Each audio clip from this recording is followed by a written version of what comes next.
ang topic natin ngayong araw ay kung paano kukunin yung sukat. Kasi yung sukat, dapat tama siya pagkakuha.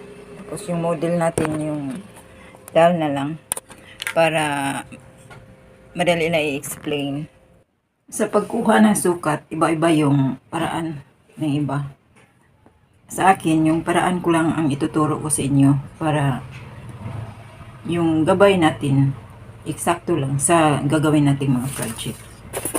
Sa shoulder, dapat sa pinaka edge ng shoulder, huwag siyang ilagpas dito magsukat. Yung pinaka curve sa may shoulder, halimbawa ganyan, sa pinaka tip na ng curve dito sa, doon ka magkuha yung pinaka tip ng curve sa shoulder. Tapos, halimbawa ganyan, sa pinaka tip, tapos dito sa kabila, pinaka tip. Para hindi siya sumubra kasi kung susobra siya,